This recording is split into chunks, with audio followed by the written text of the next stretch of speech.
करने वाले हैं वॉइस के बारे में, मतलब एक्टिव वॉइस को कैसे पैसिव वॉइस में बदलते हैं।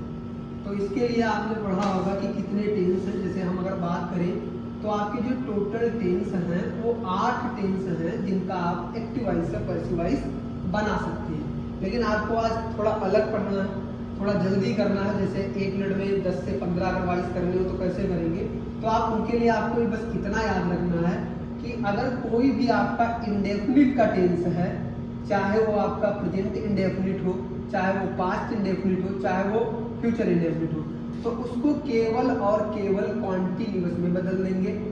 अब बात करें कैसे, जैसे हमने बात की प्रेजेंट इंडेफिनिट तो बदल जाएगा प्रेजेंट कॉन्टिन्यूअस में, प्रेजेंट पास्ट इंडेफिनिट की बात की गई तो वो पास्ट कॉन्टिन्यूअस में बदलेगा, और फ्यूचर इंडेफिनिट की अगर बात करें तो फ्यूचर कॉन्टिन्यूअस में बदलेगा। इसके बाद अगर ये देखो बात कीजिए तो टोटल 3 टेंस आपके थे, टोटल 8 टेंस है, उनमें से 3 हो गए। अब बचे आपके 2 टेंस की अगर हम बात करें यहाँ पर, तो एक आपको मिलेगा, देखो हेल्पिंग वर्ब आपकी मिलेगी इज, एम एंड आर, ये आपकी प्रेजेंट कॉन्टिन्यूअस में आती है। और पास्ट कॉन्टिन्यूअस की अगर बात करें तो वाज या वर अगर आ जाए, तो इनका जब आप पैसिव वॉइस में बनाएंगे तो कर्ता के अनुसार, सब्जेक्ट के अनुसार आपको हेल्पिंग वर्ब तो लिखनी है, चाहे वो इज है या एम है या आर है। पास्ट की अगर बात करें तो वाज या वर आपको लिखना है। बस ध्यान ये रखना है कि जब भी आप पैसिव वॉइस बना रहे होंगे और वो आपके टेंस प्रेजेंट कॉन्टिन्यूअस या पास्ट कॉन्टिन्यूअस का है, तो इसके साथ में आपको बीइंग वर्ड लगाना है। अब अगर बात करें, देखो आपके 3 टेंस हैं जो परफेक्ट से रिलेटेड हैं। जैसे प्रेजेंट परफेक्ट की अगर बात करी जाए तो आपको हेल्पिंग वर्ब उसमें मिलेगी हैज या हैड। पास्ट परफेक्ट की अगर बात करी जाए तो हेल्पिंग वर्ब आपको मिलेगी हैड। और लास्ट अगर बात करी जाए फ्यूचर परफेक्ट की, तो हेल्पिंग वर्ब आपको मिलेगी विल हैव, या फिर कह सकते हो आप शैल है। अब अगर बात करें इनको बदलेंगे कैसे, तो आपको देखो ये आपका प्रेजेंट परफेक्ट है तो हेल्पिंग वर्ब तो सेम यही रहेगी, हैज या हैव। बस ध्यान क्या करना है, जैसे पास्ट परफेक्ट है तो हेल्पिंग वर्ब आपको मिलेगी हैड, और फ्यूचर परफेक्ट की बात करी जाए तो विल हैव या फिर आपको शैल है। बस सबसे ज़्यादा जो ध्यान देने वाली बात है वो इनके साथ लगाना आपको क्या है, तो बीन वर्ड लगाना है। यहाँ पर अगर आप बात करें तो ये कॉन्टिन्यूअस के टेंस थे, इसमें आपको वर्ब की फर्स्ट फॉर्म प्लस आईएनजी मिलेगा, इसलिए आप इसमें आईएनजी लगाएंगे। इसमें आपको हैज हैव हैड मिलेगा तो इसमें आप बीन लगाएंगे।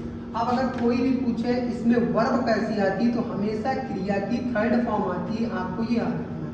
अब अगर बात करें कुछ आपकी मॉडल्स वर्ब हैं, जैसे कैन वर्ड है आपका, विल वर्ड है और आपका शैल है। इसके बाद अगर बात करें कैन का कुड वर्ड आपको मिलेगा, शुड मिलेगा एंड वुड आपको मिलेगा, और भी है मे वर्ड है, जैसे एक मे के साथ माइट आपको मिलेगा एंड मस्ट मिलेगा।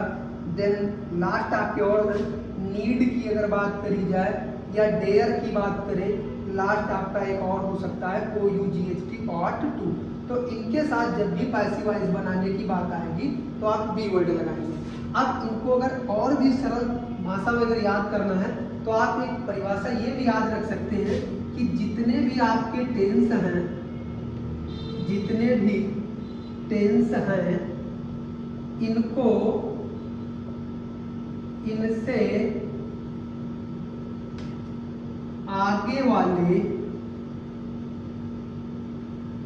टेंस में परिवर्तित करते हैं, मतलब बदलते हैं, सिर्फ कॉन्टिन्यूअस को छोड़कर। अब ये क्या हुआ, जैसे हमने आपसे अभी बात की कि जितने भी टेंस आपके उनसे आगे वाले हैं। अब जैसे आपके टेंस की बात करें, जैसे पहला टेंस आपका प्रेजेंट इंडेफिनिट में है।